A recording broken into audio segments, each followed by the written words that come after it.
लक्ष्मण भरत शत्रुघ्न गुरुदेवांच्या आश्रमामध्ये अभ्यास करू लागले, ज्ञान प्राप्त करू लागले। तर पाहिलं तर प्रभूला ज्ञानाची गरज नाही, सर्व गुण संपन्न आहेत, ज्ञानी आहेत, परंतु तरीही आश्रमामध्ये जाऊन ज्ञान प्राप्त केलं। याचा अर्थ आपल्यालाही जीवनामध्ये गुरुची गरज आहे, योग्य मार्गदर्शनाची गरज आहे। जोपर्यंत योग्य दिशादर्शक मिळत नाही ना, तोपर्यंत जीवनाचा उद्धार होत नाहीये। कोणीतरी योग्य मार्ग दाखवणारा पाहिजे। कार्यकर्ते कोणीतरी पहा ना, पुढे जरा गोंधळ करतायत समोर बघा, पुढे येऊन बसा त्यांच्याजवळ कोणीतरी।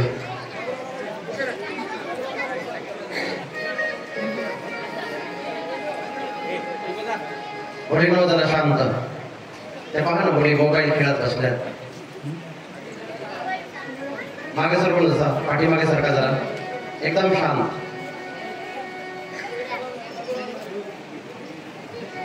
यांना शांत करा, कोणीतरी या ना पुढं।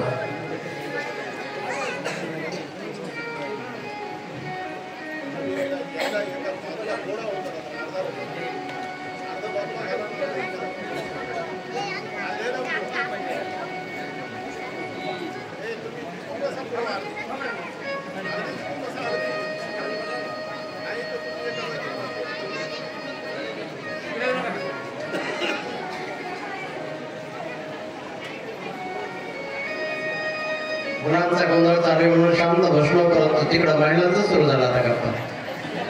लहानांचं शांत करायला गेलं, परंतु मोठ्यांच्याच गप्पा सुरू झाल्या। छान आहे तुमच्याकडे, आहे का नाही? थोडीशी संधी मिळाली की लगेच गप्पा मारायला सुरुवात होते। काय करावं, नाविलाज आहे, घरी परवानगी मिळत नाही, वाटतं बंधन असतं, आणि तर भेटीगाठी होतात आणि बसतानाही असं विचारानं बसतात गप्पा मारण्यासाठी। ज्यांचं जास्त जमतंय ना, असं जवळ जवळ येऊन बसणार। हळूहळू काय झालं, विषय निघाला की पटकन असा धक्का मारणार, चिमटा घेणार, काहीतरी सांगणार। विषय निघाला की आपलं झालं की बरोबर गप्पा मारायला सुरुवात होणार। एकदम शांत। बोलिए प्रभु रामचंद्र भगवान की। अशा वेळेला आवाज निघत नाही। आज राम लक्ष्मण भरत शत्रुघ्न चौघेही गुरुकडे अभ्यास करू लागले आणि अल्प कालावधीमध्येच त्यांनी ज्ञान प्राप्त केलं, सर्व विद्या प्राप्त केल्या, सर्व कलेमध्ये ते निष्णात झाले। आणि त्यानंतर पूर्ण अभ्यास झाल्यानंतर चौघेही वापस झालेली आहेत, राजमहालामध्ये आले आणि त्या ठिकाणी आनंदाने राहू लागले। सर्व व्यवस्थित चालू होतं आणि एक दिवस विश्वामित्र ऋषी जंगलामध्ये वास्तव्य करत होते आणि अनेक ऋषीमुनी तिथे राहत होते आश्रमामध्ये, आणि त्यांना यज्ञ करायचा होता, परंतु यज्ञामध्ये मारीच आणि सुबाहू त्यांचे सहकारी यज्ञामध्ये त्रास देत होते। आणि त्याने विचार केला की आता मला यज्ञ तर पूर्ण करायचा आहे, गेलं पाहिजे। विश्वामित्र तपस्वी ऋषी आहेत, ज्ञानी आहेत, महान आहेत, त्यांचं चरित्र काय शब्दामध्ये वर्णन करावं।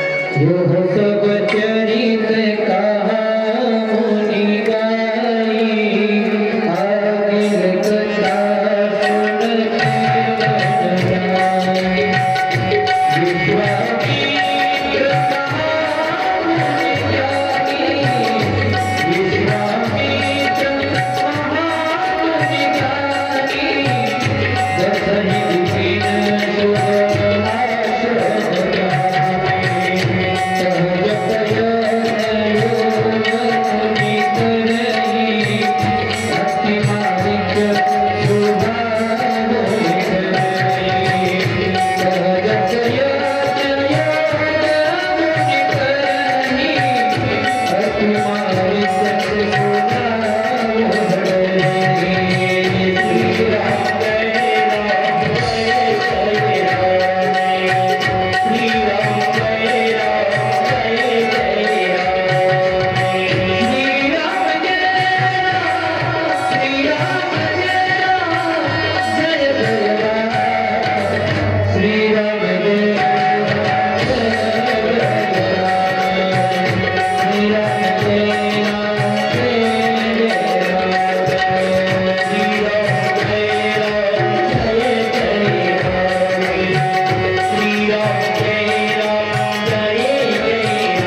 तेजस्वी विश्वामित्र ऋषी आनंदाने निवास करत होते.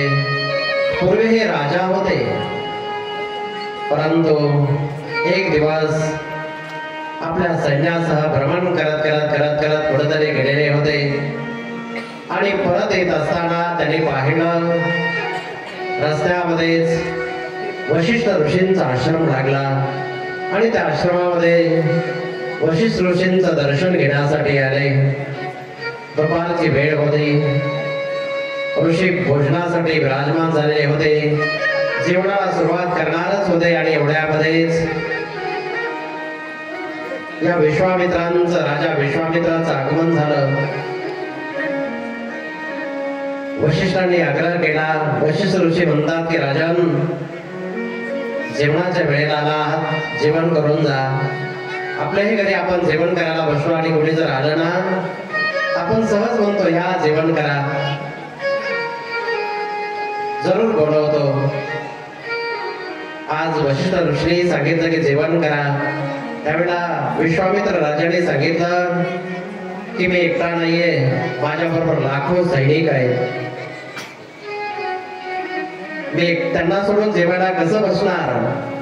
त्यांना सोडून मला जेवता येणार नाहीये. त्यावेळेस वशिष्ठ ऋषी म्हणतात काळजी करू नका, तुम्ही नदीवर जाऊन सुचिरभूत होऊन या, तोपर्यंत तुमच्या जेवणाची व्यवस्था करतोय. विश्वामित्र विचार करू लागले की मी एकटा नाही, लाखो जण आहेत आपल्या बरोबर आणि हे झोपडीमध्ये राहणारे ऋषी ते म्हणतात की तुमच्या जेवणाची व्यवस्था करतो, परंतु आता ऋषींची आज्ञा मोडता येत नाहीये. ठीक आहे, चला म्हटले पाहूया काय होत आहे. ते नदीवर सुचिरभूत होण्यासाठी गेले आणि सुचिरभूत होऊन परत निघाले. तोपर्यंत वापस येऊन पाहताय तर विशाल मंडप दिलेला आहे. बसण्यासाठी आसन मांडलेले आहे. सुंदर सुंदर आसन, समोर रांगोळी काढलेली आहे, समोर चौरंग मांडलेला आहे आणि त्या चौरंगावर सुंदर सुंदर ताट वाढलेले आहेत. त्यामध्ये सुंदर प्रकारचे पक्वान्न आहेत, अतिशय सुंदर जेवण आणि सर्वजण आले. दुपारची वेळ, प्रसन्न वातावरणामध्ये भूक लागलेलीच होती. सर्वजण जेवायला बसले. लाखो सैनिक एकाच वेळेला जेवायला बसलेले आणि जेवणाची अतिशय सुंदर व्यवस्था, अप्रतिम स्वाद होता. पक्वान्न सुंदर बनलेले होते, सुगंध दरवळत होता. सर्वांनी यथेच्छ जेवण केलं, पोटभर जेवण केलं. आजपर्यंत असं जेवण कधी मिळालं नव्हतं. राजा विश्वामित्र खुश झाले, अतिशय आनंद वाटला आणि जेवण करून सर्व तृप्त झाले. भरपूर जेवण झालं आणि जाताना राजानं विचारलं, महाराज, वशिष्ठ ऋषींना म्हणतात की मी राजा असून, माझ्याकडे एवढं वैभव असून एवढ्या कमी वेळेमध्ये मी जेवणाची अशी व्यवस्था करू शकत नाहीये आणि तुम्ही एवढ्या कमी वेळेमध्ये आणि एवढं सुंदर जेवण, एवढे पक्वान्न तयार करून आम्हाला वाढले. झोपडीमध्ये तुम्ही राहताय, तुमच्या जवळ तर काहीच साहित्य नाही. जाताना मी पाहून गेलो की तुमच्या जवळ काहीच नव्हतं आणि तरी सुद्धा तुम्ही एवढी मोठी व्यवस्था करू शकलाय. मला आश्चर्य वाटतंय की हे कसं काय केलं तुम्ही, काय कारण आहे? त्यावेळेला वशिष्ठ ऋषी म्हणतात की मी तर एक सामान्य प्रभूची भक्ती करतोय, माझ्याजवळ काय, परंतु या कामधेनूच्या कृपेनं हे सर्व होऊ शकलं. माझ्याकडे ही कामधेनू गाय आहे आणि या गायीच्या कृपेनं हे सर्व काही घडलं, त्यामुळे होऊ शकलं. त्यावेळेला वशिष्ठांच्या लक्षात आलं की खरंच गायीची कृपा किती मोठी आहे. गाय सामान्य नाहीये. आजकाल गावरान गायी राहिल्या नाहीत. फार क्वचित माणसं आहेत की ज्यांच्याकडे गायी आहेत. आपल्या मुलांना म्हशीचं दूध पाजतात. जरा विचार करा, रस्त्याने गाडी आली, किती हॉर्न वाजवा, म्हैस काही बाजूला सरकत नाहीये, कधीच जागा सोडत नाहीये. तिला कोणीकडे जायचं कळतच नाहीये. बऱ्याच वेळा ड्रायव्हरला खाली उतरून काहीतरी मारावं लागतं, एखादा फटका. त्यावेळेला म्हैस मागावरून पाहते, कोणीतरी आलंय वाटतं. मग जिकडं जायचं सोडून ती इकडंच जाते. बऱ्याच वेळेला इकडं जायचं असतं, आपण गाडी इकडून घेतो तर ती उलटीच चालते आडवी. म्हशीचे जे वासरं असतात ना, त्यांचं जीवन फार विचित्र आहे. त्यांना जर दूध पिण्यासाठी सोडलं तर त्यांना नेमकी आपली आई ती कोणती कळतच नाहीये. पहिल्यापासून सुरुवात करणार, जिला पिऊ दिलं ते समजायचं तिची आई. आणि अशी म्हैस आणि त्या म्हशीचं दूध आपल्या मुलांना पाजतात. कशी मुलं शहाणे होते, म्हशीच्या रेड्यासारखीच होणार ना, तशीच होणार. परंतु गाईचं वासरू, गावरान गाईचं सोडा, ते बरोबर आपल्याच आईकडे जाणार. गाय ती गायच आहे. ते गाईचं दूध आपल्या मुलांना पाजलं पाहिजे. कमीत कमी आपल्या मुलांना चांगले संस्कार द्यायचे, चांगलं घडवायचं ना, तर त्यांच्यासाठी तरी गावरान गाय एक तरी आपल्याकडे असली पाहिजे. गाईचा सांभाळ करा. गाईचं पवित्र दूध मुलांना द्या. कोणीही घरामध्ये वापरा. आज हे कामधेनू गाय, ऋषी म्हणतात की या कामधेनूच्या कृपेनं शक्य झालं. विश्वामित्र राजा म्हणतात की ती गाय मला द्या, त्या गायीच्या बदल्यामध्ये तुम्हाला मी 100 गायी देतो. वशिष्ठाने सांगितलं नाही, मी देऊ शकत नाही. म्हटले तुम्हाला 1000 गायी देतो, ही कामधेनू एक गाय मला द्या. ऋषीने सांगितलं नाही, त्या गायीच्या आशीर्वादानंच आमचं सर्व काही चालू आहे, त्यामुळे मी गाय देऊ शकत नाही. राजा होता तो विश्वामित्र, त्यांनी सांगितलं मी राजा आहे आणि माझ्या मनामध्ये आल्यानंतर ही गाय मी घेऊन जाऊ शकतो. आणि जबरदस्तीनं गायीला घेऊन जाण्याचा प्रयत्न करू लागले. सर्व सैन्य होतं, ऋषी काय करणार आहेत. त्यावेळेला ती कामधेनू म्हणू लागली, महाराज मी तुम्हाला सोडून जाऊ इच्छित नाहीये आणि हा राजा जबरदस्तीनं मला घेऊन जातोय. तेव्हा ऋषीने सांगितलं की हे माते, मी तुमचं रक्षण करू शकत नाही, त्यांच्याकडे अनेक सैनिक आहेत, तुम्ही तुमचं रक्षण करा. आणि असं म्हटल्याबरोबर कामधेनूच्या शरीरातून अनेक सैनिक बाहेर पडले आणि विश्वामित्रांचे लाखो सैनिक होते, त्यांना मारून हाकालून लावलं.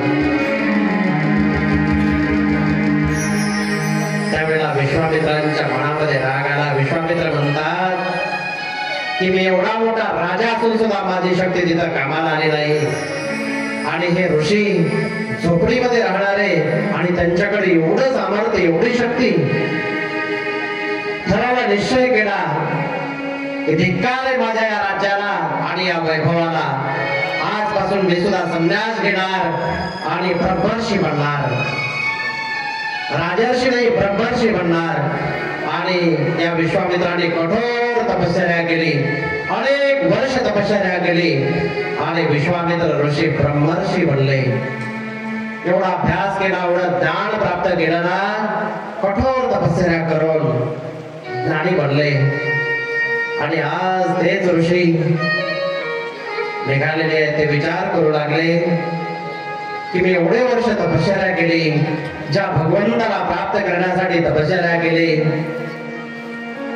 संन्यासी जीवन जगलं, परंतु आजपर्यंत ते परब्रह्म मला भेटलं नाही. परंतु आज तेच परब्रह्म एका गृहस्थी माणसांच्या घरी आलेलं आहे. दशरथ आणि कौशल्याच्या घरी आहे. खरंच धन्य आहे गृहस्थ आश्रम, जिथं भगवंताला प्रत्यक्ष अवतार घ्यावा लागतो, जन्म घ्यावा लागतो.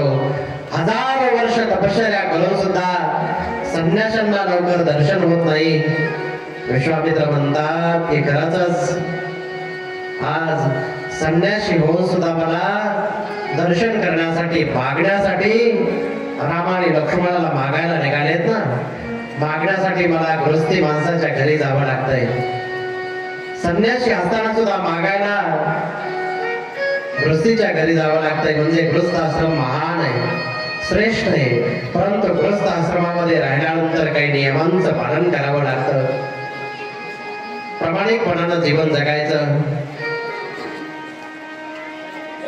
कोणाला खोटं बोलवायचं नाही, फसवायचं नाही, लबाडी करायची नाही, कधी कोणाला दुखवायचं नाहीये. प्रामाणिकपणानं जीवन जगत जगत जगत जगत प्रभूची भक्ती करायची.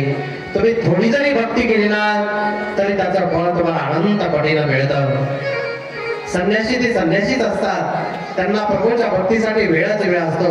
परंतु तुम्हाला संसार करत करत भक्ती करायची आहे. त्यामुळे तुमची कमी जरी भक्ती असेल ना, देवासाठी थोडा जरी वेळ दिला तरी भगवान म्हणतात की भरपूर वेळ देतोय माझ्यासाठी, संसार करत करत देतोय ना. त्यामुळे भगवंताला तुमची भक्ती फार आवडते. गृहस्थ आश्रमामध्ये राहून आजपर्यंत भगवंताने अवतार घेतला ते गृहस्थींच्या घरीच घेतलेला आहे. त्यामुळे आपला संसार सुंदर असला पाहिजे, सोन्यासारखा सौंदर्य असला पाहिजे. आणि जिथं प्रेम असतं ना, ज्या घरामध्ये शांतता असते आणि त्या घरामध्ये झोपडी जरी असली ना तरी तिथं तो आनंद असतो, समाधान असतं. आज विश्वामित्र निघाले राम आणि लक्ष्मणाला घेण्यासाठी अयोध्येमध्ये आलेले आहेत. आणि अयोध्येमध्ये आगमन झाल्यानंतर शरयू नदीमध्ये स्नान केलं, सुधीरभूत झाले आणि स्नान करून अयोध्येमध्ये प्रवेश केला. राजा दशरथाला समजलं, राजा दशरथाच्या आनंदाला पारावार नाहीये. दशरथानं मोठ्या थाटामाटामध्ये ऋषींचं स्वागत केलेलं आहे. खूप आनंद झाला. एका सुंदर आसनावर त्यांना बसवलं आणि कौशल्या माता दशरथ मोठ्या प्रेमानं त्यांच्या चरणाची पूजा करू लागले. पुन्हा पुन्हा वंदन करत आहे. दशरथ महाराज, खरंच आज आमचं जीवन धन्य झालं. तुमच्यासारखे तपस्वी ऋषी आज आमच्या घरी आले. कारण संतांचं आगमन आपल्या घरी होणं म्हणजे मोठं भाग्य आहे. असं म्हणतात ना, संत ज्यावेळेला घरी येतात ना ते घर पवित्र होतं. संत चरण रज लागता सहज, वासनेचे बीज जळवणी जाय. मग रामनामे उपजे आवडी, सुख घडोघडी वाढू लागे. संत घरी आले, कृतार्थ झालं जा माझं जीवन, धन्य झालं माझं जीवन. आज मला सत्संग घडतो आहे, संतांची संगती घडते आहे. खूप आनंद वाटला. पुन्हा पुन्हा पुन्हा पुन्हा वंदन करताय आणि प्रणाम केल्यानंतर राजा दशरथ हात जोडून विनंती करतात की महाराज, आज तुमचं माझ्याकडे आगमन झालं. आज वेळ काढला तुम्ही. काही या सेवकांसाठी सेवा असेल तर सांगा, काही आज्ञा असेल तर सांगा. त्यावेळेला विश्वामित्र म्हणतात, खरं तर तुम्ही उदार आहात आणि सेवा करण्यासाठी तत्पर आहे. आणि माझं एक काम असल्यामुळेच मी तुमच्याकडे आलेलो आहे. एक छोटस माझं काम आहे. मला थोडस कष्ट आहे, मला थोडस दुःख आहे. दशरथानं सांगितलं की महाराज, बोला काय ते माझ्यासाठी जी आज्ञा असेल ते मला सांगा. ती मी आज्ञेचं पालन करण्यासाठी तयार आहे. माझा प्राण देऊन म्हटलं तरी मी आज्ञा पालन करण्यासाठी तयार आहे. आणि त्यावेळेला विश्वामित्र म्हणतात की मी यज्ञ करण्यासाठी सज्ज झालेलो आहे. यज्ञाचं नियोजन केलेलं आहे. आणि यज्ञ करत असताना मारीच आणि सुबाहू यज्ञामध्ये विघ्न उत्पन्न करतायत आणि त्यामुळे ते यज्ञाचं रक्षण करायचंय. तेव्हा दशरथानं सांगितलं, काळजी करू नका महाराज, आत्ताच निघालो. सेवकांना आज्ञा दिली, चला माझं धनुष्यबाण घेऊन या. आणि लवकरात लवकर चला, सर्व सेना घेऊन जायचंय आपल्याला. त्यावेळेला विश्वामित्र म्हणू लागले, महाराज थांबा थांबा थांबा, अशी गडबड करू नका. तुम्हाला येण्याची गरज नाहीये. तुम्ही येऊन चालणार नाहीये. कारण तुम्ही सेना घेऊन जर आलात ना तर ते राक्षस सैन्य जागृत होईल आणि ते सर्व त्यांच्या सेनेला घेऊन येईल. मोठं युद्ध होण्याची संभावना आहे. त्यामुळे तसं करायचं नाहीये. म्हटले मग काय करायचंय, काय हवं तुम्हाला, माझ्यासाठी काय आज्ञा सांगा. मी एकटा येऊ का? माझा प्राण आहे तोपर्यंत मी युद्ध करेल आणि त्या राक्षसांना संपवणार. बोला माझ्यासाठी काय आज्ञा आहे. तुम्ही तोंडातून शब्द काढा, मी झेलण्यासाठी तयार आहे. कारण हे रघुकुलाचं वचन आहे. मी कधीही वचन बोलणार नाही, आमची रीती आहे. रघुकुल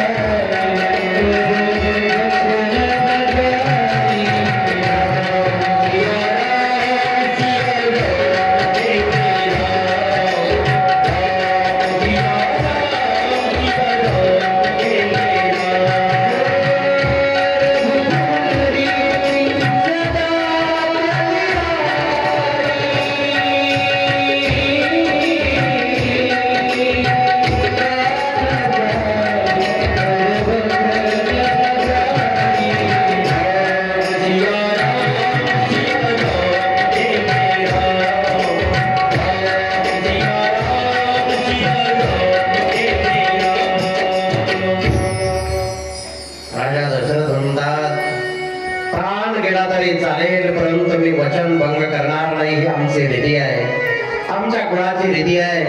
काय सेवा करायची मला आज्ञा द्या, सेवेसाठी मी तत्पर आहे. बोला, आज तुमच्यासारखे संत आणि तुम्हाला मागावं लागतंय, सांगावं लागतंय. खरं पाहिलं तर सांगायची गरज नाही पडायला पाहिजे होती, परंतु आज तुम्ही सांगताय म्हटल्यानंतर मी आज्ञेचं पालन करायला तयार आहे. बोला, काय इच्छा आहे तुमची?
विश्वामित्र म्हणतात, असुर समूह मला सतवायला लागलेला आहे आणि मी तुमच्याकडे मागणं मागतोय. मला राम आणि लक्ष्मण हवे आहेत. ज्यावेळेला राम आणि लक्ष्मणाचं नाव ऐकलं ना, रामाचं नाव ऐकलं, त्यावेळेला राजा दशरथ म्हणताय की गुरुदेव काय मागताय तुम्ही? जरा विचार करा, माझा राम बालक आहे, त्याला त्या राक्षसांची शक्ती माहित नाहीये, सामर्थ्य माहित नाही. अहो तो कसा काय करणार आहे? मला आज्ञा द्या, मी येतो तुमच्या बरोबर. त्यावेळेला विश्वामित्रांना राग आला. विश्वामित्र म्हणतात, राजन अगोदर देण्याचे वचन करताना पुन्हा नाही म्हणतोस. भयंकर क्रोध आला आणि वशिष्ठाने पाहिलं. त्यावेळेला विश्वामित्र म्हणतात, वशिष्ठ ऋषी सांगा तुम्ही याला काही. त्यावेळेला वशिष्ठाने सांगितलं. राजन, वशिष्ठांच्या लक्षात आलं. वशिष्ठ म्हणतात, राजन विश्वामित्र जे म्हणतात ते बरोबर आहे. त्यांच्यामध्ये फार मोठी ताकद आहे. दोन राक्षस म्हणजे त्यांच्यासाठी जिल्हा आहे, सहज ते मारू शकतात. परंतु त्याचा श्रेय राम आणि लक्ष्मणाला देऊ इच्छित आहेत, रामाला देऊ इच्छितात. आणि राजन तुम्हाला संतती नव्हती आणि संतती प्राप्तीसाठी तुम्ही पुत्र कामेष्टी यज्ञ केला होता.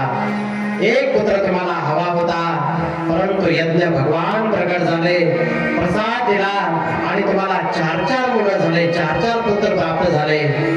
यज्ञ भगवंताच्या कृपेने झालेले आहेत आणि तिकडे यज्ञ होतोय आणि त्या यज्ञामध्ये राक्षस विघ्न उत्पन्न करतायत आणि त्या यज्ञाचं रक्षण करण्यासाठी तुमच्या एका मुलाला मागायला आलेले आहेत आणि तुम्ही नाही म्हणताय. यज्ञ भगवंताच्या कृपेनं मुलं झाले आहेत आणि यज्ञाचं रक्षण करण्यासाठी तुम्ही नाही म्हणताय. नाही म्हणू नका, पाठवून द्या, निश्चित तुमचं कल्याण होईल. आणि त्यावेळेला राजा दशरथ म्हणतात की गुरुदेवांची आज्ञा मला शिरसाबंदी आहे. गुरुदेव जे करतात ना ते माझ्यासाठी कल्याणप्रदच असतं आणि काही हरकत नाहीये. मी पाठवायला तयार आहे. ताबडतोब सुमंत्राला आज्ञा दिली. रामाला निरोप द्या. ताबडतोब रामचंद्राला निरोप दिला आणि राम आणि लक्ष्मण सज्ज होऊन आले. मातेचे आशीर्वाद घेऊन सज्ज होऊन दोघेही समोर उभे आहेत. आणि आज राजा दशरथानं सांगितलं, राम विश्वामित्रांना परिचय करून देतात की माझा हा मोठा मुलगा राम आणि दुसरा हा लक्ष्मण आहे. हा लक्ष्मण रामाला सोडून कधी राहत नाहीये, त्यामुळे हा सुद्धा त्याच्या बरोबर येईल. या दोघांनाही तुम्ही बरोबर घेऊन जा आणि जे काय कार्य आहे त्यांना सोपवा. आणि सांगितलं, राम आणि लक्ष्मण आज हे ऋषी तुम्हाला तुमच्या वडिलाप्रमाणे आहेत, त्यांच्या आज्ञेचं पालन करायचं. ते जे सांगतील त्यांच्या आज्ञेचं उल्लंघन होता कामा नये. ताबडतोब राम आणि लक्ष्मणानं गुरुदेवांच्या चरणी वंदन केलं. विश्वामित्रांना वंदन केल्यानंतर वशिष्ठ ऋषींचे आशीर्वाद घेतले, आईवडिलांचे आशीर्वाद घेतले आणि राम आणि लक्ष्मण वशिष्ठ ऋषींच्या बरोबर निघाले, विश्वामित्र ऋषींच्या बरोबर निघालेले आहेत. आज दोघेही निघाले. हळूहळू वडामधून पुढे पुढे पुढे पुढे चालू लागलेले आहे. सूर्यास्ताची वेळ जवळ येत आलेली आहे आणि पुढे पुढे पुढे पुढे जात असताना एक विशाल वन लागलं, भयानक वन लागलं आणि त्या वनामधून पुढे निघालेली आहेत. पुढे जात असताना विश्वामित्राने रामाला सावध केलं. हे जे वन आहे ना, या वनामध्ये ताडका राक्षसी राहते आहे, भयंकर विशाल देहाची आहे, खूप सामर्थ्यवान आहे आणि ही इथं कोणत्याही प्राण्याला येऊ देत नाहीये, इथं प्राण्याला वास्तव्य करून देत नाहीये, ती मारते आणि खाते. राम सावध झाले आणि धनुष्याला बाण लावून निघालेले आहेत, पुढे चालू लागले. त्यावेळेस त्या ताडगेला समाचार मिळाला. आवाज कानावर पडल्याबरोबर विकराळ देहाची ताडका भयंकर आवाज करत करत करत करत समोर आलेली आहे, भयंकर गर्जना करत करत करत करत निघालेली आहे आणि ती ताडका विशाल देहाची समोर निघाली. त्यावेळेला प्रभू रामचंद्रानं धनुष्याला बाण लावला. ताडगीने एक दगड उचलला, विशाल आणि प्रभू रामचंद्राकडे फेकला. प्रभू रामचंद्रानं ताबडतोब दगड जळताना त्याचे तुकडे तुकडे केले. मायावी राक्षसीन आपल्या तोंडातून अग्निज्वाला प्रकट करत होती, वेगवेगळ्या प्रकारचे शस्त्र सोडत होती आणि भगवान तिची माया नष्ट करत होते. त्यावेळेला विश्वामित्र म्हणतात की राम, सूर्यास्त होतोय आणि रात्रीच्या वेळेला राक्षसांची शक्ती डब्बल होते आहे, त्यामुळे विलंब करू नको, उशीर लावू नको, माझी आज्ञा आहे. ताबडतोब तिचा वध कर. आणि रामचंद्राने सांगितलं, गुरुदेव, माझ्या वडिलांनी सांगितलं तुमच्या आज्ञेचं पालन करायचं आणि तुमच्या आज्ञेनं एकाच बाणामध्ये आता इथं वध करतोय. आणि ताबडतोब धनुष्याला बाण लावला आणि रामचंद्राने एक बाण सोडला. तशी ती ताडका एका क्षणामध्ये थाराशाही पडली आणि तिचा मृत्यू झाला. विश्वामित्र ऋषी म्हणतात, ही ताडका एवढी शक्तिशाली आहे की या पृथ्वी तलावर तिचा वध करणारा एकही वीर नाही आहे. आणि ज्यार्थी राम, तू या ताडकेचा वध केलेला आहेस, आता माझा विश्वास दृढ झालेला आहे की तेच परब्रह्म आहे. आज माझा विश्वास दृढ झाला आणि विश्वामित्र राम लक्ष्मणाला घेऊन पुढे निघाले. जात असताना प्रसन्न झालेले आहेत. जाता जाता बळाने अतिबळा विद्या दिला. भूक आणि तहान अजिबात तुम्हाला सतवणार नाही अशी ती विद्या दिली. अनेक शस्त्रास्त्रांचं ज्ञान देते देते पुढे निघाले. कृपा करत करत पुढे निघाले. आश्रमामध्ये पोहोचलेले आहेत. संध्याकाळी आश्रमामध्ये विश्राम केला आणि सकाळी सकाळी सांगायची गरज लागली नाहीये. राम आणि लक्ष्मण सुचेरभूत होऊन स्नान करून धनुष्य बाण घेऊन हातामध्ये सज्ज झालेले आहेत आणि स्वतःच म्हणतायत, त्याचा काळजी करू नका मुनिवार.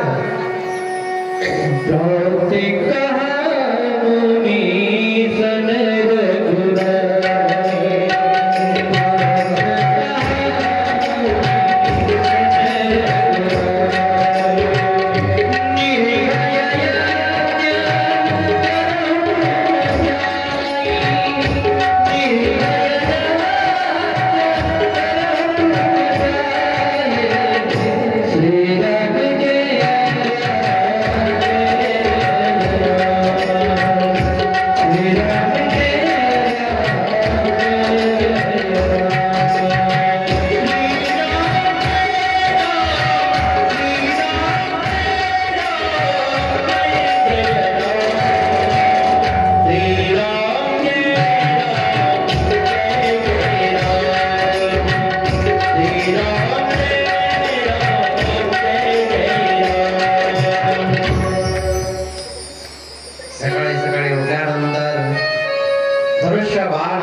घेतला आणि प्रभूनं सांगितलं, महाराज तुम्ही यज्ञाला आरंभ करा, काळजी करू नका, मी रक्षण करण्यासाठी सज्ज आहे. आणि राम लक्ष्मण त्या आश्रमाच्या भोवती धनुष्य बाण हातामध्ये घेऊन फिरायला लागलेले आहेत.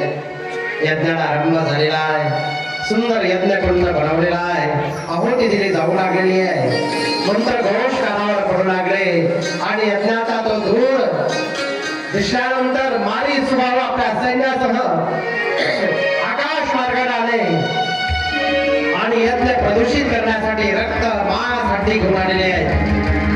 यज्ञ भंग करण्यासाठी प्रभूने आपलं चक्र निर्माण केलं यज्ञाच्या वरती. यज्ञामध्ये काहीही पडत नाहीये, ते टाकण्याचा प्रयत्न करत आहेत. आणि प्रभूला पाहिलं ते त्रास देणारे राक्षस यांना संपवलं पाहिजे. आणि ताबडतोब धनुष्याला बाण लावला आणि सुबाहू समोरच होता, अग्नी बाण सोडला आणि सुबाहूला वरच्या वर जाऊन भस्म केलं. आणि त्यानंतर पिणापणाचा बाण घेतला आणि मारीचाला मारण्यासाठी, मारीचाचा वध करायचा नाहीये, कारण त्यांना माहित आहे मारीची पुढे गरज आहे आपल्याला, त्यामुळे मारीचाला मारायचं नाहीये.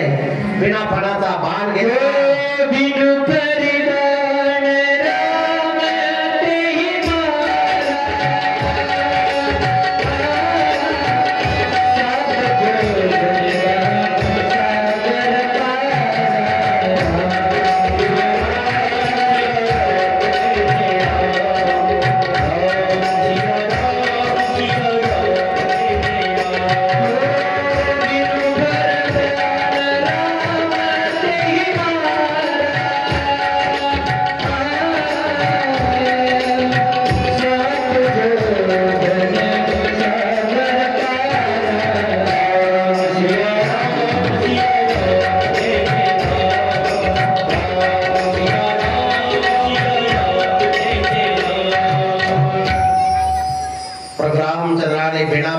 धनुष्याला बाण लावला आणि एकाच बाणामध्ये 100 योजन समुद्राच्या काठावर त्याला फेकून दिलं.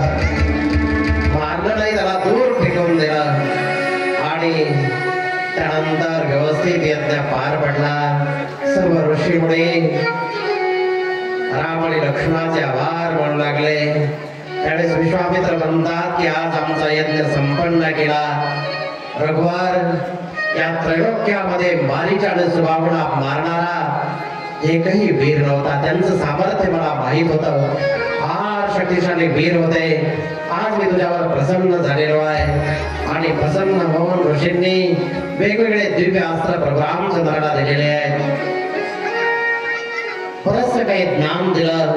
आणि त्यानंतर आश्रमामध्ये राहत असताना इकडे मिथिला नगरीमध्ये जनक राजाची मुलगी सीता आणि त्या सीतेचं स्वयंवर आयोजित केलेलं होतं. विशाल शिवधनुष्य होता, देवतांना मिळालेला होता तो देवधनुष्य भगवान शंकरांच्याकडून. आणि देवतांनी धरोहर म्हणून जनक महाराजांच्या पूर्वजांच्याकडे तो धनुष्य ठेवलेला होता. आणि जनक महाराज त्या धनुष्याचं रक्षण करत होते. तो भयंकर मोठा विशाल धनुष्य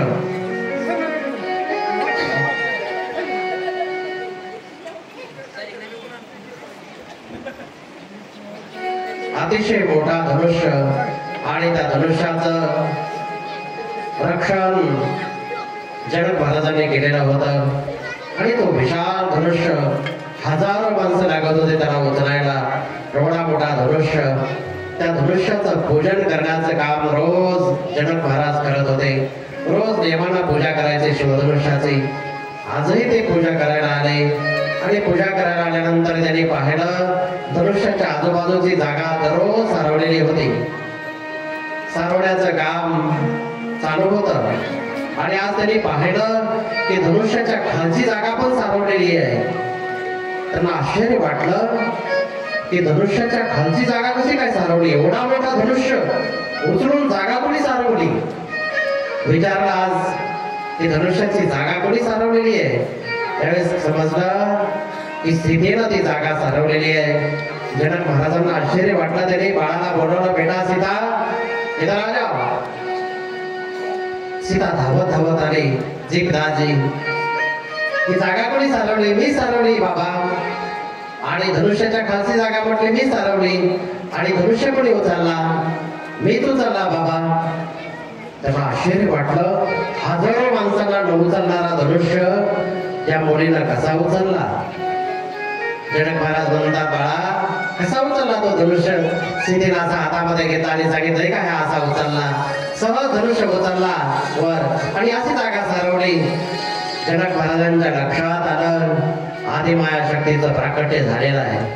ही जगज्जननी जगदंबा माता आज माझ्या घरी मुलीच्या रूपानं जन्माला आलेली आहे. निश्चितच ते परब्रह्म कुठेतरी अवतीर्ण झालेला असणार.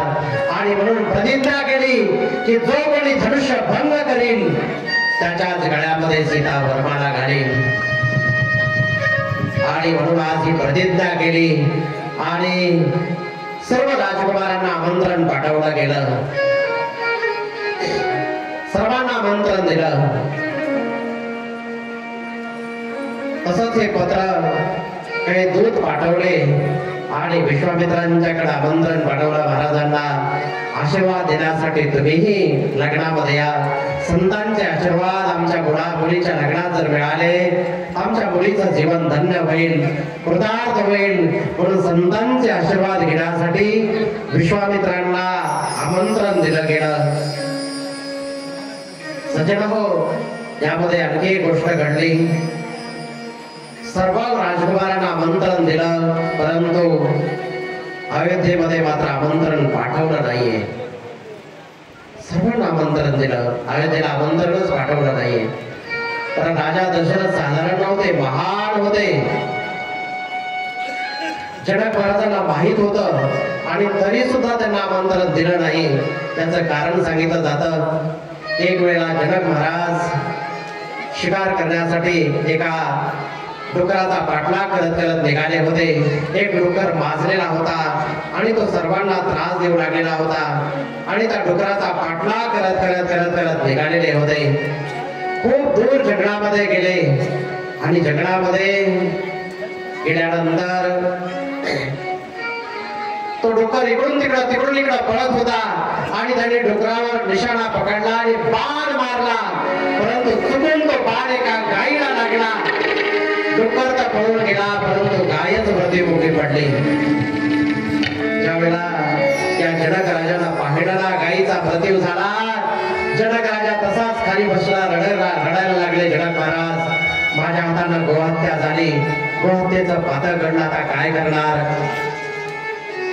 काय करावं कळत नव्हतं. फार शोक करू लागले आणि कोणीतरी सांगितलं की तुम्ही जंगलामधून दूर आलेला आहे आणि ही जी हद्द आहे ना, ती अयोध्येची हद्द आहे. दशरथ राजाच्या राज्याची हद्द आहे आणि त्या हद्दीमध्ये गायीची हत्या झालेली आहे. त्यानंतर आणखी दुःख वाटलं की अरे रे, दशरथ राजाच्या हद्दीमध्ये हत्या झाली. दशरथ राजाला जर समजलं तर ते काय म्हणतील, माझ्या हद्दीमध्ये हत्या झाली, आता काय करावं? बरोबर दुसरे सैनिक होते आणि त्यांचे बंधू सुद्धा बरोबर होते. त्यांनी सांगितलं की दशरथ राजा खूप महान आहेत, तुम्ही त्यांना निरोप पाठवा, ते काहीतरी मार्ग काढतील गोहत्येतून मुक्त होण्याचा. ताबडतोब एका सेवकाला पाठवलं. सकाळची वेळ होती. दशरथ महाराज सकाळी सकाळी सुचिरभूत होऊन भगवान भोलेनाथांचं पूजन करण्यासाठी निघाले होते.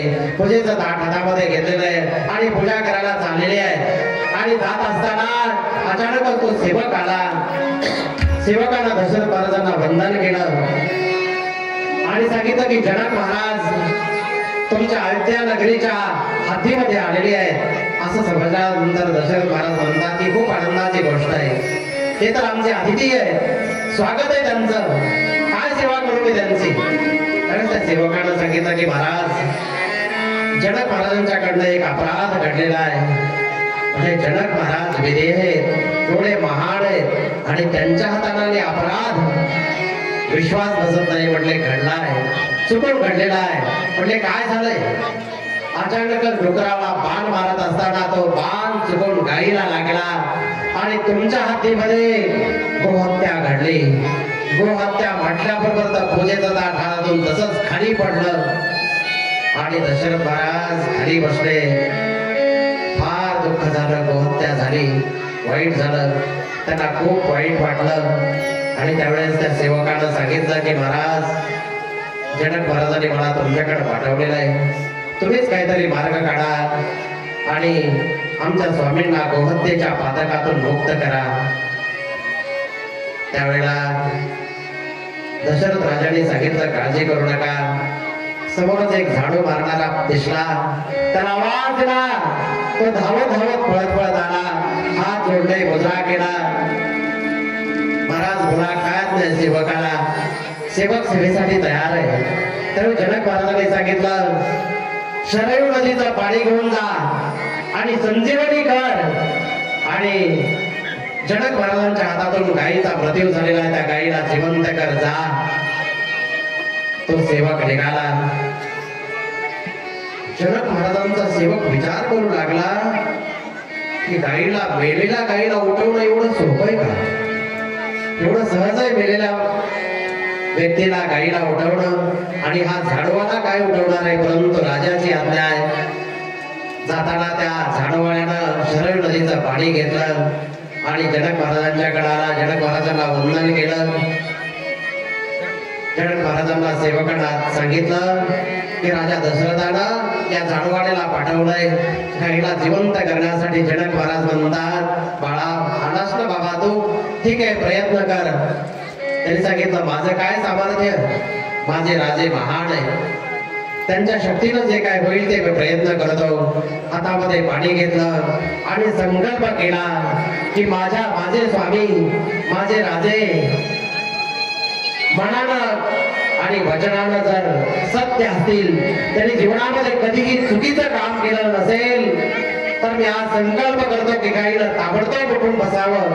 आणि असं म्हणून गाईच्या अंगावर पाणी टाकलं आणि झोपीतून उठावी तशी गाय ताड करणं उठली. जनक महाराजांनी त्या सेवकाच्या चरणी वंदन केलं. जे सामर्थ्य माझ्यामध्ये नाहीये, ते सामर्थ्य या सेवकामध्ये आहे. धन्य हा सेवक. सेवक मागे सरकू लागला, महाराज, ही शक्ती माझी नाहीये, माझ्या स्वामीचं सामर्थ्य आहे. मी एक सामान्य झाडूवाला आहे, पण ते ज्यांचा झाडूवाला एवढा महान, तर ते राजा किती महान असले पाहिजे. पुढे जनक महाराज महान होते. आणि आज ज्या वेळेला पत्रिका पाठवायची वेळ आली ना, जनक महाराजांनी विचार केला, मी जर अयोध्येला पत्रिका पाठवली आणि जनक महाराजांच्या मुलांना जर वेळ नसला, तर जनक राजाने आज्ञा दिली एखाद्या झाडवाल्याला की जा, तो धनुष्य भंग करून ये. जनक महाराजांचे झाडवाले सुद्धा एवढे सामर्थ्यवान आहेत. त्यांचा एखादा झाडवाला आला आणि त्यांनी जर धनुष्य भंग केला, तर माझ्या मुलीला सीतेला एखाद्या झाडवाल्याच्या सेवकाच्या गळ्यामध्ये वरमाला घालावी लागेल. म्हणून त्यांनी पत्रिकाच पाठवली नाही.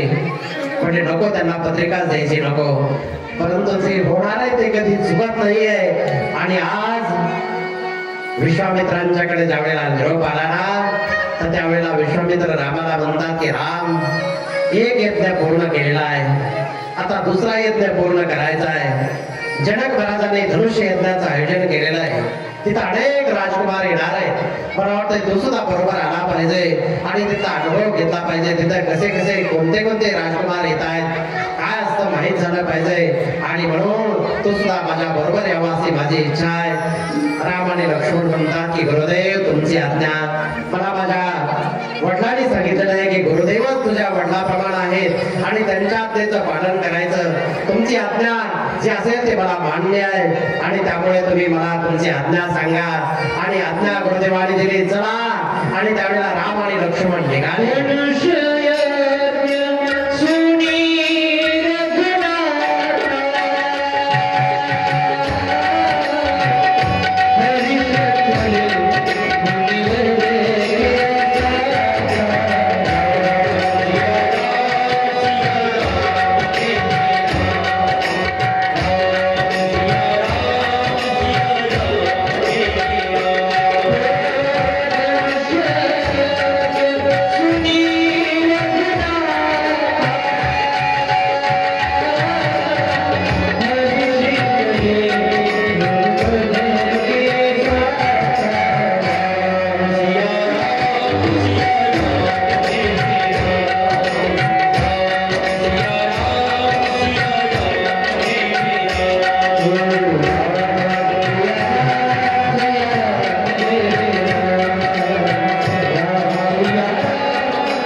यज्ञ ऐकल्यानंतर राम लक्ष्मण गुरुदेवांच्या बरोबर निघाले.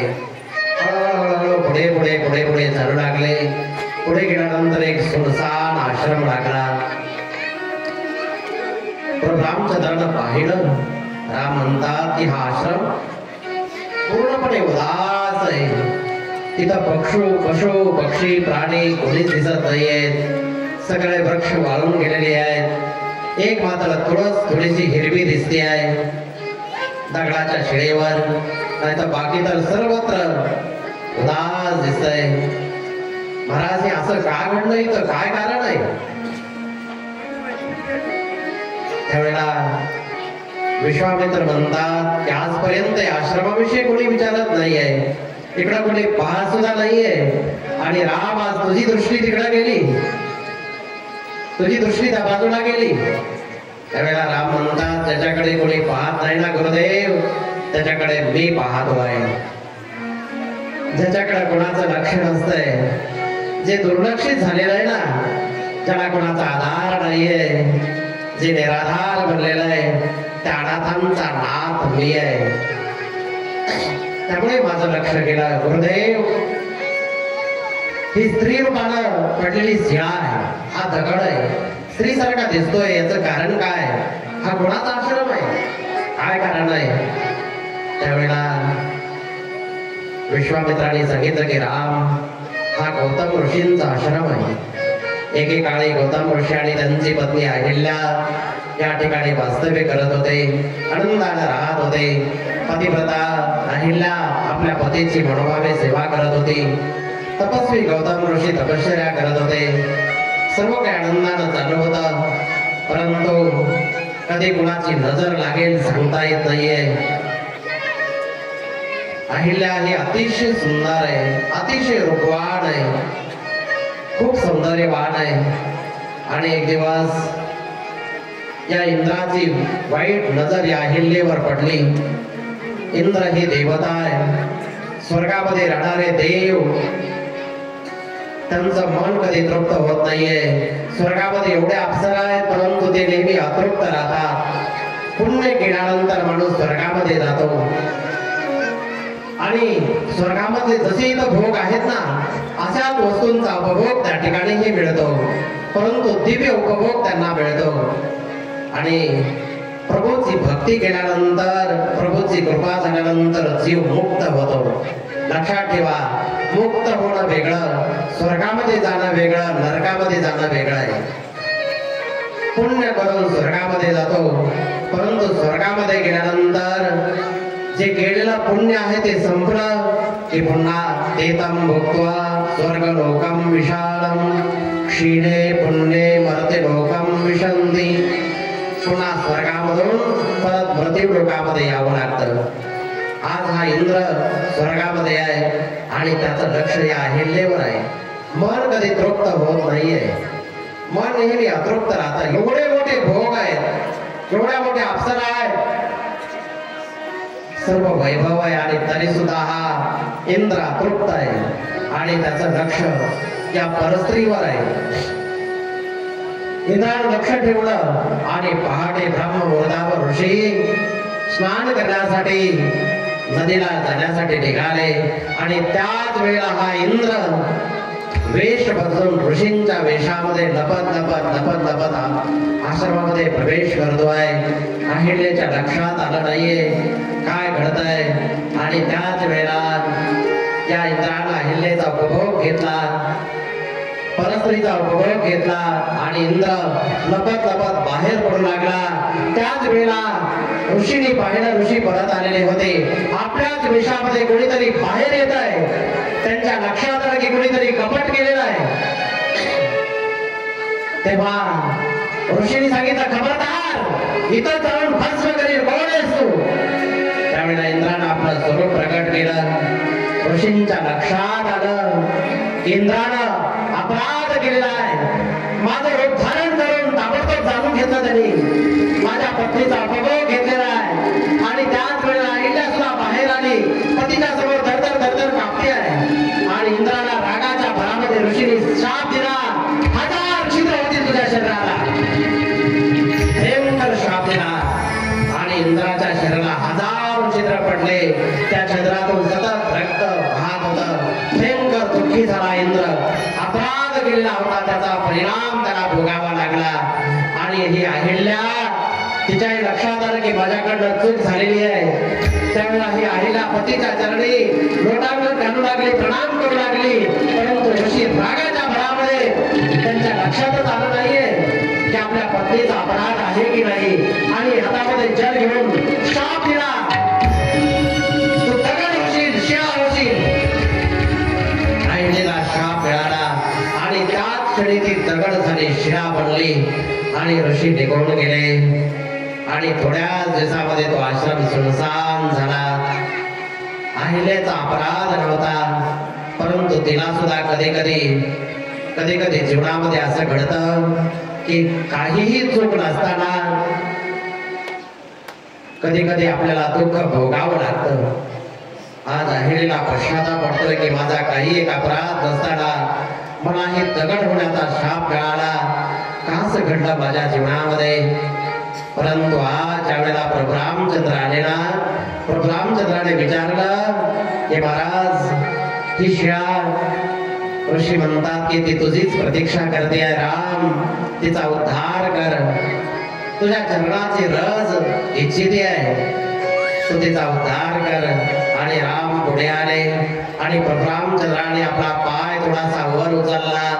चरणाची रज त्या शिळेला लागली आणि ताबडतोब अहिल्या प्रकट झाली. अहिलेला दोन्ही हात जोडून प्रभूला नमन केलं, वंदन केलं. आणि अहिल्या म्हणते, येही भक्तीची दारी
आणि प्रभूला पुढा वंदन करते. अहिल्या म्हणते, हे प्रभू, आज मला समजलं की माझ्या पतीने मला शाप नाही, आशीर्वाद दिला आणि त्यामुळे तुमचं दर्शन झालं, कृतार्थ झालं माझं जीवन, धन्य झालं माझं जीवन. तुमची कृपा माझ्या जीवनामध्ये प्राप्त झाली. हजारो वर्ष तपश्चर्या करून सुद्धा तुमचं दर्शन दुर्लभ आहे, परंतु आज तुमच्या दर्शनाचा आशीर्वादच मला मिळाला आणि त्यामुळे माझं जीवन कृतार्थ झालं. पुन्हा वंदन करून ती पती लोकांना पुन्हा निघून गेलेली आहे. आणि पुढे राम लक्ष्मण निघाले, हळूहळू जनक नगरीकडे निघालेले आहेत, मिथिला नगरीकडे निघाले. मिथिला नगरीमध्ये त्यांचं स्वागत केलं गेलं. ज्यावेळेला राजा जनकाला समजलं ना की विश्वामित्र आलेले आहेत, अमराईमध्ये विश्वामित्रांचं स्वागत करण्यासाठी स्वतः जनक महाराज आले. आणि जनक महाराजांनी ऋषी विश्वामित्रांच्या चरणी वंदन केलं, प्रणाम केला, यथाविधी पूजन केलं. आणि आज म्हणतात की आमचं जीवन धन्य झालं. तुमच्यासारखे तपस्वी संत आज माझ्या मुलीच्या लग्नामध्ये आशीर्वाद देण्यासाठी आलेले आहेत.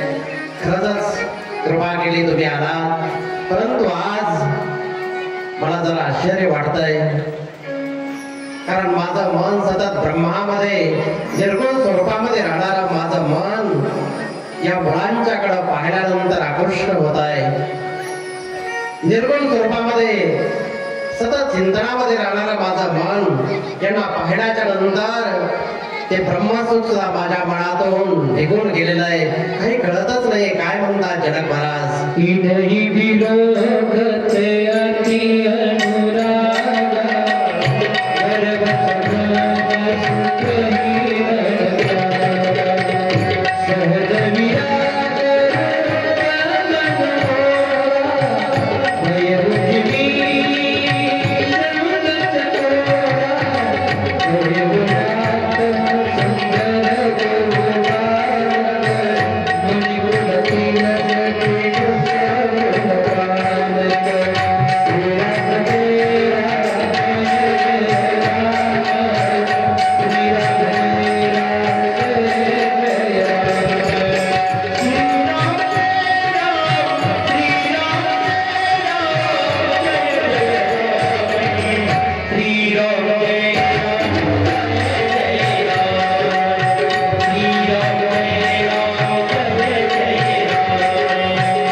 जनक महाराज विश्वामित्रांना म्हणतात की या कुमारांना पाहिल्यानंतर माझं मन निर्गुण ब्रह्मामध्ये रममान असणारं मन आज यांच्याकडे आकृष्ट होत आहे.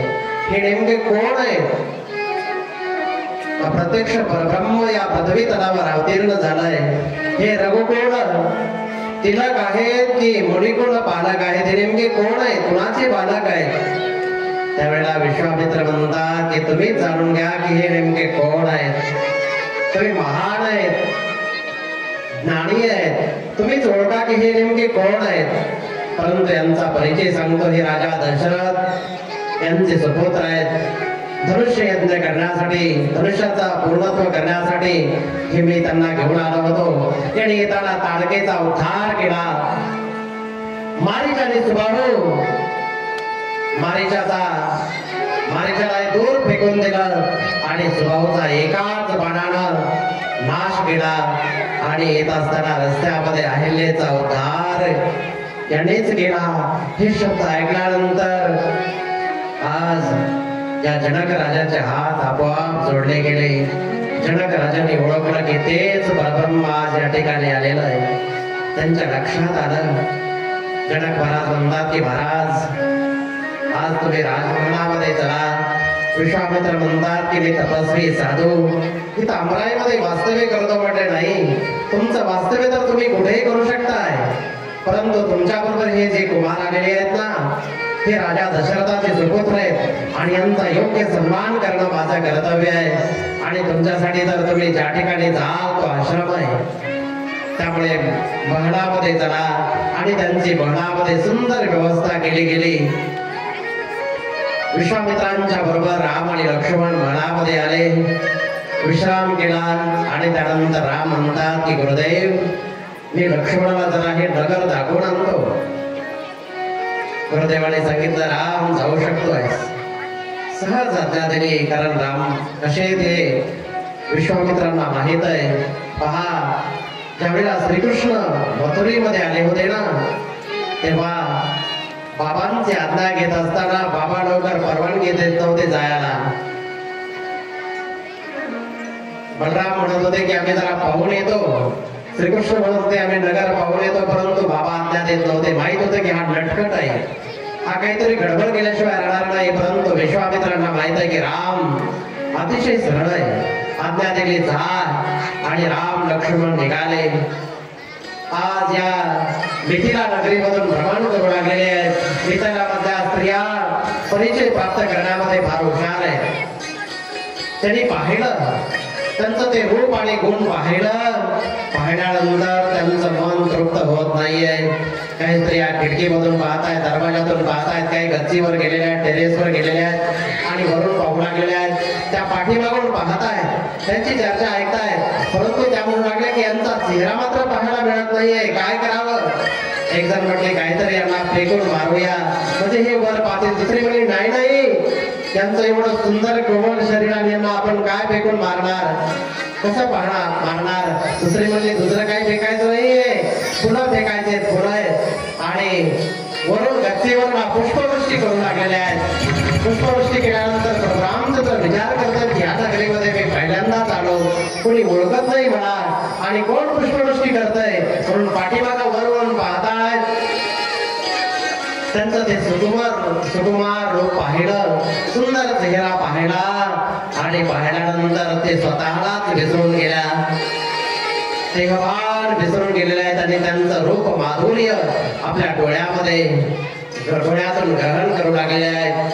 आपण काय करतो याचं भानच राहिलं नाहीये. त्यांची सासू आवाज देते, आई आवाज देते की मुलीनो या, परंतु ते प्रभूचं रूप पाहिल्यानंतर स्वतःला दिसत नाही. आणि जिकडं तिकडं त्यांच्या सौंदर्याची चर्चा आहे. राम आणि लक्ष्मण पूर्ण नगरीमध्ये फिरायला लागलेले आहेत. भ्रमण करून परत आले आणि परत आल्यानंतर संध्याकाळी विश्राम झाला. गुरुदेवांचे दोघंही चरण दाबू लागले. गुरुदेवांनी सांगितलं की दोघंही विश्राम करा. गुरुदेवाला झोप लागल्यानंतर राम लक्ष्मण विश्राम करायला आले. त्यानंतर राम आराम करताय, लक्ष्मण रामाचे चरण दाबू लागले.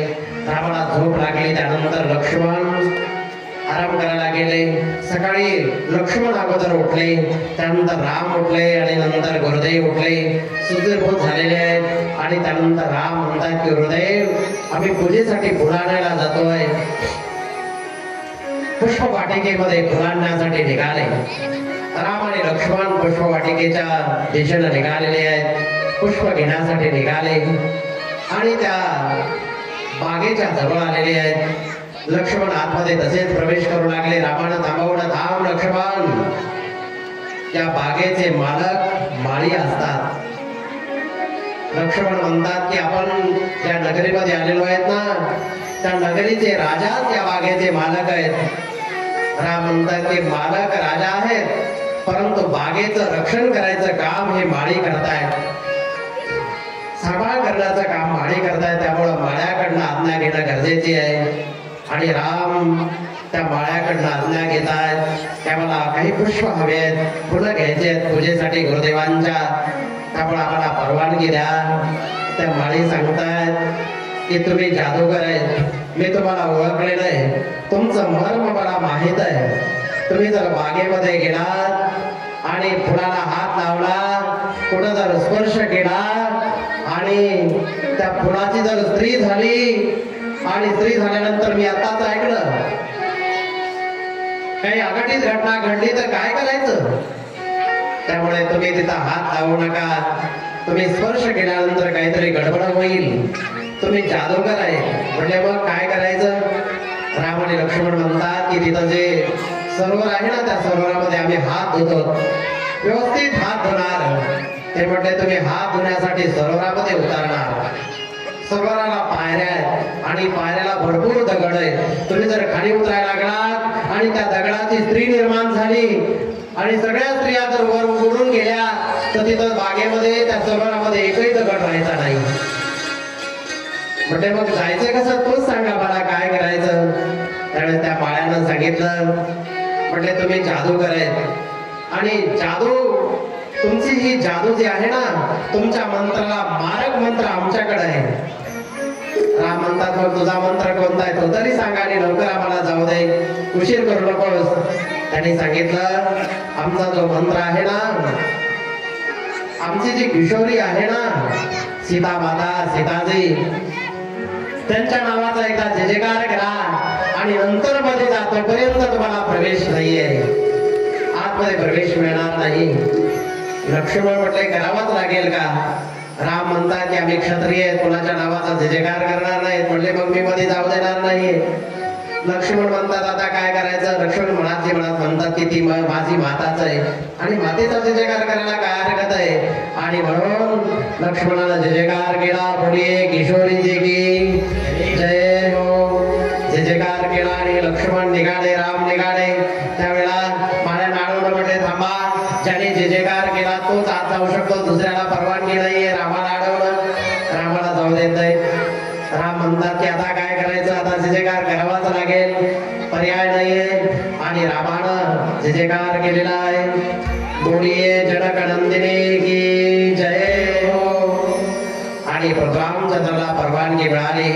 प्रभू रामचंद्र आतमध्ये गेलेले आहेत आणि पुष्पाला हात लावू लागलेले आहेत। हात लावत असताना त्या पुराने विचार केला की प्रभूला कष्ट होता कामा नये, माझं जीवन प्रभूच्या सेवेसाठी कामाला आलं पाहिजे। हात पुढे केला की फूल आपोआपच प्रभूच्या हाताजवळ येऊ लागलेलं आहे आणि अनेक पुष्प त्या ठिकाणी होते, कळ्या होत्या, परंतु प्रभू रामचंद्राला पाहिलं सूर्योदय झाल्याच्या नंतर पुन्हा उघडत असतात। सूर्याचा प्रकाश पडल्यानंतर पुन्हा उघडले जातात, परंतु इथं सूर्यवंशी आलेले आहेत आणि रामाला सूर्यवंशीला पाहिल्यानंतर त्या बागेतले सर्वचे सर्व फुलं आज उमललेले होते। सर्वत्र प्रसन्न वातावरण होतं आणि सर्वत्र सुगंध पसरलेला होता आणि राम पुष्प तोडण्यासाठी हात पुढे करत होते। एक एक फूल हातामध्ये येऊ लागलेला होता आणि त्याच क्षणी एक घटना घडली। काय तर त्यावेळेला या सीतेची आई सुनैना राणीनं आपल्या मुलीला गिरिजा मातेचं पूजन करण्यासाठी या पुष्प वाटिकेमध्ये पाठवलेलं आहे आणि त्यावेळेला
मातेचं पूजन करण्यासाठी आज आईनं सुनैना राणीनं सीतेला पाठवलेलं आहे आणि सीता आपल्या सखींच्या बरोबर त्याच बागेमध्ये आलेली आहे।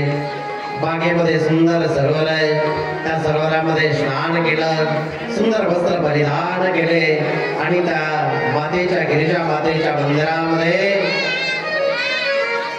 दर्शन करण्यासाठी गेलेली आहे, प्रणाम करू लागलेली आहे, त्या गिरिजा मातेला वंदन करू लागलेली आहे, दर्शन घेते आहे। बोलू नका, एकदम शांत, माकडासारखं करू नका। माकडाला पाहिलं की तुम्ही माकडासारखंच करायला लागताय। एकदम शांतता, थोडाही आवाज होता कामा नये मुलींनो, एकदम शांत।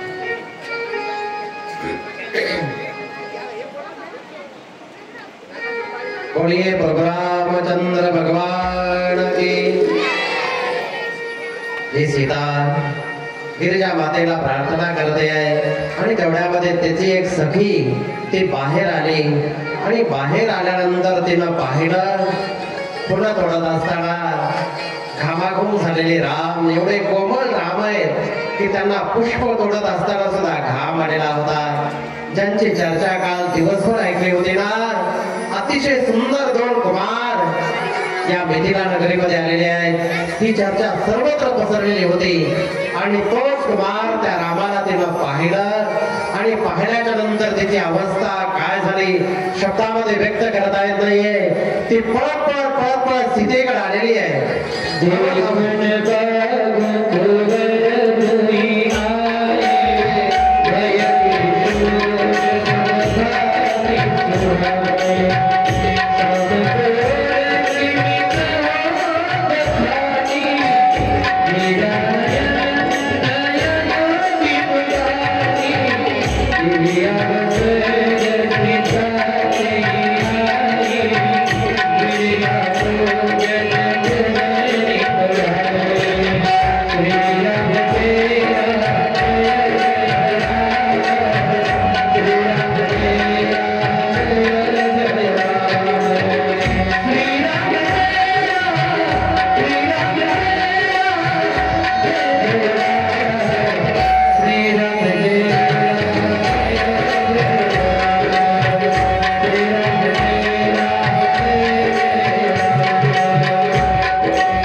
तिला काय बोलावं कळत नाहीये. ती वर्णन करू लागली. देखण बागो कुंवर दोन्ही आहे.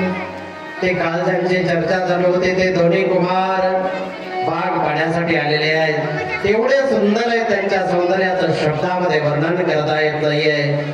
ती वर्णन करते आहे, काहीच बोलत नाही. काय सांगावं आणि काय बोलावं त्यांच्याविषयी मला कळतच नाहीये. सखी म्हणतात अरे काहीतरी बोल ना, काहीतरी सांग ना, नेमके कसे आहेत ते. ती म्हणते की ज्यांनी पाहिलं, ज्या डोळ्यांनी पाहिलं त्यांना बोलता येत नाहीये. आणि जिला बोलता येतं ना, ज्या वाणीला बोलता येतं त्या वाणीला पाहिलं नाहीये. त्यामुळे मी कोणत्या शब्दामध्ये सांगू, मला वर्णनच करता येत नाहीये. बस तुम्ही चला, एक वेळा पाहण्यासाठी चला. आणि सीतेच्या हाताला पकडून ते घेऊन निघाले. इकडे लक्ष्मण आणि राम पुष्प तोडत असताना रामाला एका मोरानं पाहिलं, पक्ष्यांनी पाहिलं. आणि रामाचं ते स्वरूप पाहिल्यानंतर मोराला एवढा आनंद झाला ना, तो मोर आनंदानं नाचायला लागला. प्रभूला पाहिल्यानंतर प्रभूच्या भक्तीमध्ये लीन होऊन मोर नाचायला लागला. प्रभूचं ते सुंदर रूप पाहून तो मोर नाचायला लागला. आणि नाचत नाचत नाचत नाचत त्याचे काही पंख खाली जमिनीवर पडले. आणि प्रभू म्हणतात लक्ष्मणानं तो पंख उचलून आणला आणि प्रभूच्या मस्तकावर लावला. आज प्रभू रामचंद्रानं सुद्धा मोर पंख धारण केलेला आहे. राम म्हणतात की माझ्या आनंदामध्ये, माझ्या भजनामध्ये जो नाचतो ना, त्याला मी माझ्या मस्तकावर धारण करतो.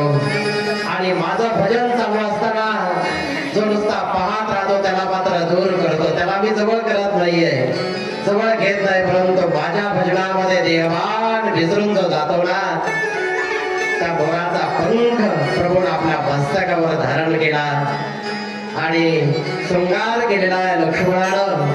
आणि सुंदर शृंगार करून त्यावेळेला पाहताय तर सीता त्या ठिकाणी समोर आलेली आहे. आणि सीतेची आणि रामाची दृष्टादृष्ट झाली. आज सीतेला रामाकडे पाहिलं आणि पाहिल्यानंतर ते सुंदर रूप, अप्रतिम सौंदर्य आपल्या डोळ्यामध्ये साठवते आहे. तिला काय बोलावं कळतच नाही, एकटक पाहत राहते आहे. आणि राम सीतेकडे पाहत आहेत. आणि थोड्या वेळामध्ये सीतेची सखी आली आणि तिच्या हाताला पकडलं आणि घेऊन निघाली. सीता देहावर नाहीये, आज मनामध्ये ते राम बसलेले आहेत. प्रभूचं रूप त्या आपल्या मनामध्ये साठवलेलं आहे. आणि सीतेला घेऊन सखी हळूहळू हळूहळू निघाली. इकडे राम आणि लक्ष्मण गुरुदेवांच्याकडे पुष्प घेऊन आलेले आहेत. गुरुदेवांच्याकडे पुष्प दिले. आणि रामाचा स्वभाव खूप सरळ आहे. राम म्हणतात गुरुदेव, ज्या मुलीचा विवाह होणार आहे ना, ती मुलगी बागेमध्ये आली होती आणि आम्ही तिला पाहिलं. हे असं कोणी सांगल का हो? कधी सांगाल एखादी मुलगी तिकडे पाहिली आपल्या वडिलांना? नाहीये, कुणी सांगणार नाही. परंतु राम एवढे सरळ आहेत ना, गुरुदेवांना सांगून टाकलं. आणि गुरुदेवांनी आशीर्वाद दिला, दोघांनाही आशीर्वाद दिला. सुखले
आशीर्वाद एकाला दिला नाही, दोघांना आशीर्वाद दिले. गुरुदेवांना माहित आहे की पुढे काय होणार आहे. दोघांचं सुभान हो आशीर्वाद दिला. कारण सखींच्या बरोबर तिथं उर्मिला पण आलेली होती. सर्व गुरुदेव जाणत होते की पुढे काय होणार आहे. आणि गुरुदेवाने पूजा वगैरे आटोपली. इकडे स्वयंवराची तयारी झालेली होती. विशाल मंडप दिलेला होता. सुंदर सुंदर आसन मांडलेले होते. अनेक राजकुमार आलेले होते. 10,000 राजकुमार त्या ठिकाणी उपस्थित होते. वीर राजकुमार उपस्थित होते. आणि मध्य भागामध्ये तो विशाल धनुष्य ठेवलेला होता. अतिशय सुंदर भव्य धनुष्य ठेवलेला होता. आणि जनक महाराज एका सिंहासनावर विराजमान होते. दुसऱ्या बाजूला सुनैना राणी सीतेबरोबर विराजमान झालेली होती. तिच्या सखी मैत्रिणी बाजूला बसलेल्या होत्या. आणि गुरुदेव विश्वामित्र त्या ठिकाणी आलेले आहेत. राम आणि लक्ष्मणाबरोबर त्यांचं आसन वेगळं मांडलेलं आहे. बाजूला आसन आहे त्यांचं. हे राजकुमारांच्या बरोबर लाईन मध्ये बसलेले नाहीये. राजकुमाराबरोबर आलेलेच नव्हते. गुरुदेवांच्या बरोबर आलेले होते. त्यामुळे गुरुदेवांच्या बरोबर प्रदर्शक ज्या ठिकाणी दर्शनीय बाजूला बसलेले दर्शक जे आलेले होते ना त्यांच्या बरोबर बसलेले आहेत गुरुदेवांच्या बाजूला. आणि त्यानंतर बंदीजन आलेले आहेत. आणि बंदीजन घोषणा करू लागलेली आहेत. बंदीजन बोलू लागलेली आहेत. बोले बंदीजन वचन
बंदीजन गर्जना करतायत. उपस्थित सर्व राजे महाराजे लक्षपूर्वक ऐका. आज या जनगणनेचं स्वयंवर आयोजित केलेलं आहे. आणि या स्वयंवरासाठी आपण सर्वजण उपस्थित आहात. तुम्ही सर्वजण भाग्यवान आहात की आज तुम्हाला या स्वयंवरामध्ये सहभागी होण्याचा योग प्राप्त झालेला आहे. तुमचं सामर्थ्य चंद्राप्रमाणे तेजस्वी आहे. सर्व राजे खुश झाले. आम्हाला चंद्राची उपमा मिळाली. आनंद वाटला. सूर्याची उपमा नाही दिली कारण सूर्यवंशी वीर तिथं उपस्थित होते. चंद्राप्रमाणे उपमा दिली. सर्व खुश झाले. आणि हा शिवधनुष्य समोर ठेवलेला आहे. जो कोणी हा शिवधनुष्य भंग करील त्याच्या गळ्यामध्ये ही भयंकर सुंदरी सीता जिचा तेज करोड सूर्याप्रमाणे आहे. अतिशय सुंदर ही सीता त्या राजकुमाराच्या गळ्यामध्ये स्वेच्छेनं वरमाला घालील. त्यामुळे वीरांनो एक एक जण या आणि आपलं सामर्थ्य दाखवा. ही घोषणा ऐकल्यानंतर एक एक राजा येऊ लागलेला आहे. अहंकारी राजे एक एक पुढे येऊ लागलेले आहेत आणि धनुष्याला उचलण्याचा प्रयत्न करतायत. परंतु धनुष्य मात्र जाग्यावरनं हालतही नाहीये. एक येतोय, दुसरा येतोय, तिसरा येतोय, घामाघूम होत आहेत. एक एक राजा पुढे येतोय आणि प्रार्थना करतोय की देवा, हे गणेश भगवान, या धनुष्य एकदम हलका होऊ दे आणि मला तो धनुष्य सहज उचलू दे. परंतु इकडं बाजूला बसलेले जे इतर राजे आहेत ना 9,999 राजे ते प्रार्थना करतात की देवा, धनुष्याचं वजन भरपूर वाढू दे आणि याला अजिबात उचलू देऊ नकोस. हा एकटा प्रतिज्ञा प्रार्थना करतो धनुष्य उचलू दे. परंतु ते म्हणतात की उचलता कामा नये. धनुष्य त्यांनी जर उचलला तर आमचा अपमान होईल. त्यामुळे एकही धनुष्य उचलू शकत नाही. वीर वीर राजे येऊ लागले. अनेक राजे आले परंतु कोणीही धनुष्य उचलू शकला नाही. सर्वचे सर्व राजे संपले. काही मात्र पाहूनच मागे सरकले. आपलं सामर्थ्य नाहीये, कुणी समोर येत नाही. सर्वांनी खाली माना घातल्या आणि त्यावेळेला जनक महाराज उठले आणि जनक महाराज म्हणतात की धिक्कार आहे तुमचा या क्षत्रियत्वाला. मला असं वाटत होतं की एक तरी वीर या पदवीतलावर शिल्लक असेल आणि त्यामुळे मी ही प्रतिज्ञा केली होती. माझी कन्या दिव्य कन्या आहे आणि तुमच्या कुणाच्या तरी गळ्यामध्ये बरबारा घालील असं वाटत होतं. परंतु आज माझी प्रतिज्ञा व्यर्थ होते असं मला वाटतंय. माझी कन्या आजीवन कुमारिका राहील असं मला वाटतंय. कारण एकही वीर शिल्लक राहिलेला नाहीये.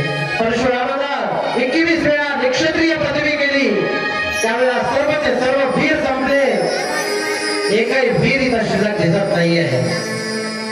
वीरहीन ही पदवी झालेली आहे असं मला वाटतंय. आज मला असं वाटतंय की मी माझ्या कुळाला कलंक लावलेला आहे. कारण मी प्रतिज्ञा पूर्ण करू शकलो नाहीये आणि ही जर प्रतिज्ञा पूर्ण नाही झाली ना तर कलंकित जीवन मला जगावं लागेल. माझ्या पूर्वजांच्या नावाला कलंक लागेल. पश्चाताप करू लागलेले आहेत आणि जनक महाराज म्हणतात की या ठिकाणी पृथ्वीवर असा एकही वीर नाहीये की जो माझा संताप दूर करेल, मला सनात करू शकेल. हे वाक्य ऐकल्यानंतर मग मात्र लक्ष्मणाला राहवलं नाही. लक्ष्मण तार करून राहिले. लक्ष्मण म्हणतात की माझ्या भयाला रागच येत नाहीये. माझे भाऊ काय करताय काही कळत नाहीये. लक्ष्मण म्हणतात की खबरदार जनक महाराज, जनक खबरदार. सूर्यवंशी वीर या ठिकाणी उपस्थित असताना तुम्ही म्हणता की निक्षत्रिय पदवी झालेली आहे. अहो माझे भैया अज्ञात येतील. माझ्या भैयाच्या सामर्थ्यानं हा धनुष्य काय पूर्ण ब्रह्मांडाचे तुकडे तुकडे करून टाकेल. एवढं सामर्थ्य माझ्यामध्ये आहे. लक्ष्मणाला भयंकर क्रोध आलेला आहे. रागाने डोळे लाल झालेले आहेत. त्यांना वाटते की माझे भाऊ का बोलत नाहीये, काहीच का बोलत नाहीये. रामचंद्रानं सांगितलं लक्ष्मणा, फक्त इशारानंच सांगितलं आणि लक्ष्मण ताबडतोब शांत झाले.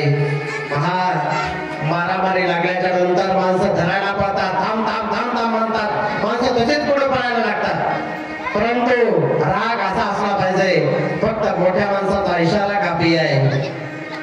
एवढं सामर्थ्य असताना सुद्धा लक्ष्मण खाली बसले. राम मनातले मनात म्हणतात लक्ष्मण मला सुद्धा राग येतोय, परंतु गुरुदेवांची आज्ञा मिळत नाही तोपर्यंत आपण काहीही करू शकत नाहीये.